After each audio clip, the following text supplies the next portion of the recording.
Hello everyone, welcome to the video. Before we start, this is just my personal view on FPV training, right? Especially simulator training. You don't have to do it this way. It is my personal approach. It has helped me a lot and maybe it will help you too. I don't know, we'll see. Because let's face it, at the end of the day, after finishing your simulator training or another beautiful day with your homies in a bando, you want to feel like this. I'm the machine! Right? So before you even start flying, there are some important things to keep in mind. Like, use a real radio, not a game controller. Muscle memory only works if the gear matches. And also do not place it on the table in front of you like I did. That's not natural when you're like on the spot because you don't always have a desk in front of you. Hold it in your lap or maybe hang it on a lanyard, for example. If you practice in an unnatural position, your brain will learn the wrong posture, and you will feel weird when you go outside. As you can see over here, the radio is moving in all directions when it's on the lanyard, and I had a rough time adapting to this when I went outside and there was nothing to sit on, Then of course, pick a simulator that you like. In the end, they all do the same thing. They train your muscle memory, but when it comes to training for real life situations, it should be a simulator with good physics. A lot of beginners just fly around aimlessly in the simulator. I've seen that a lot in multiplayer sessions in Uncrashed, for example. It's fun, sure, but it doesn't really help you improve.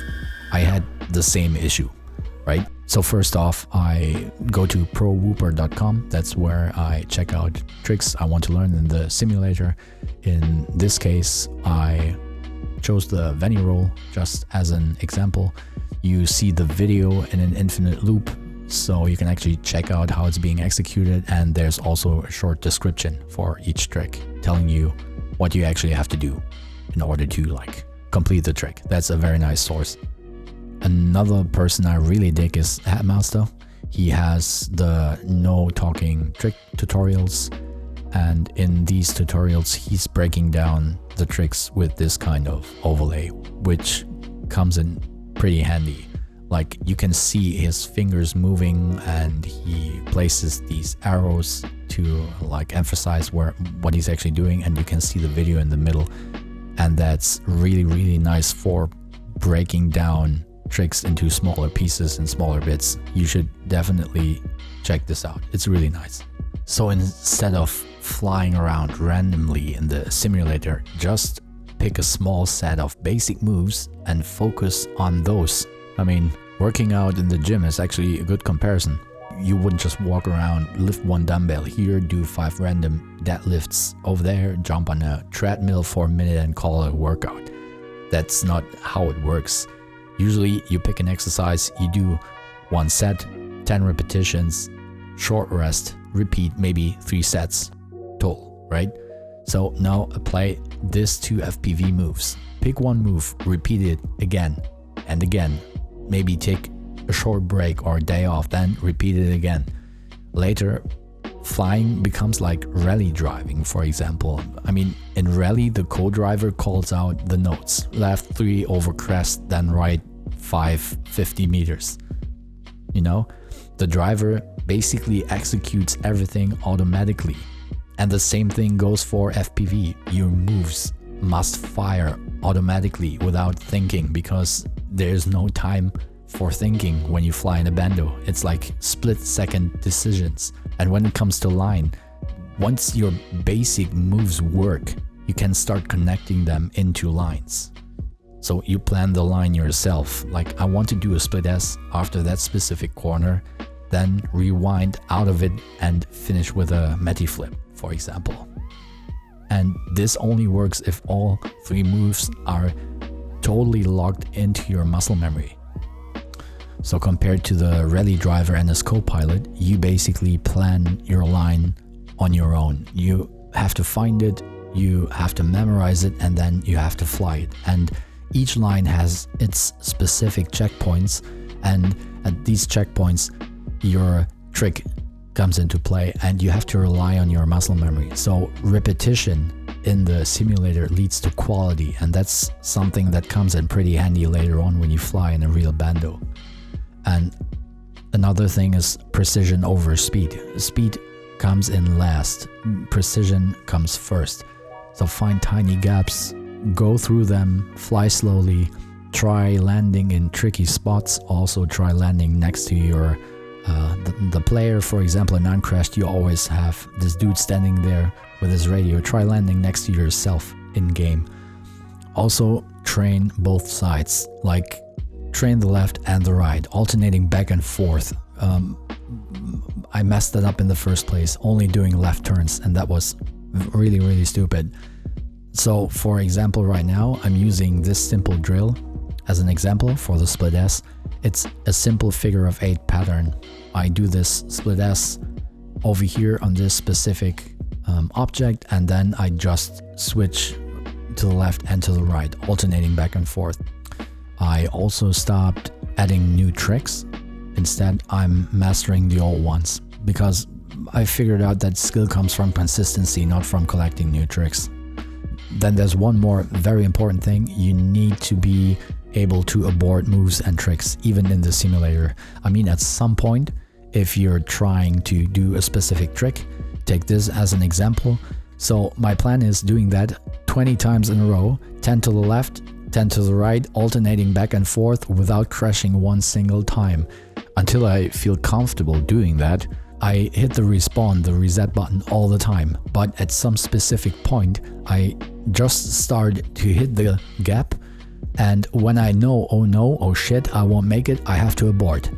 And that's something you need to learn, and that's something you need to hammer into your mind, because it will save a lot of money and a lot of broken quads in real life. That's what I figured with my tiny whoops.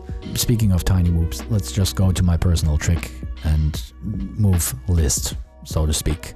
On top, throttle control. It's super important, still working on it. I pretty much shifted that one from the simulator to real life and used the tiny whoop indoor without any throttle limit and practiced in my apartment. The Meteor 75 Pro, as you can see in this video, is really fast, and whenever you hit something with it, shit goes down, you know, and I don't want the wife to be angry. That's why I need to be careful. And this was by far the best throttle control trainer I could actually get, because you learn a lot with these tiny things, and it's super fun, and you can actually see your progress from battery to battery. Whenever you review the footage, then there's the basic split S. Split S is like the ollie in skateboarding. You need that one, you just need it. Then I wanted to be able to do perfect, or I mean, I still want to do it. I did not master it at all. I want to be able to do perfect horizontal yaw spins, because you have to compensate for the camera tilt, and you want to make it look super nice and smooth, that you're aligned with the horizon. Then, of course, a Medi flip. The Medi flip is something that is also really good for your own brain, and the Medi flip is somehow related to flying backwards and to rewinding.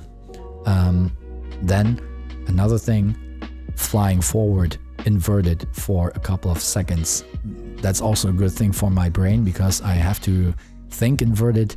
I need to let go of throttle in order to not like hit the ground with full speed. So you're floating pretty much. I did not master that yet. Yeah, but it's really nice. Then a trippy spin. A trippy spin is a huge challenge for me, in particular in tight spaces, close proximity flying, for example. I'm still not used to it. I can do it, but it's super sloppy and I'm totally not satisfied.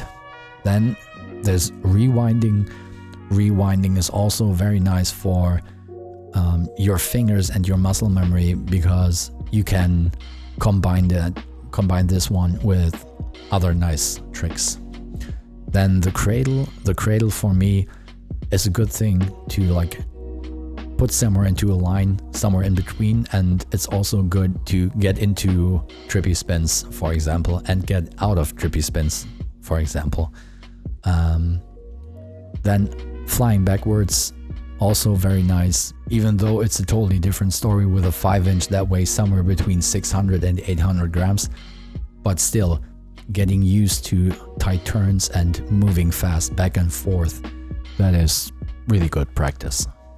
So, to wrap it up, in freestyle you often chain moves in fractions of a second, and the cleaner each move is, the better your lines will look in the end, and the safer you will fly. So if you take one thing away from this video, let it be this: just don't fly randomly, train with purpose. Because the sim builds your muscle memory faster than real life ever could, and once your moves feel automatic, your flying outside will instantly level up. So take your time, repeat, build routines, and don't forget the most important thing: enjoy the process, because FPV is supposed to be fun, right? So whenever you feel down and you're frustrated because things are not working out, just take a break, come back, and enjoy it again. In case you liked the video, feel free to leave a thumbs up and maybe subscribe. That's your thing. Thanks for the attention and enjoy flying. Such a great hobby. Oh, Jesus Christ, I have to fly.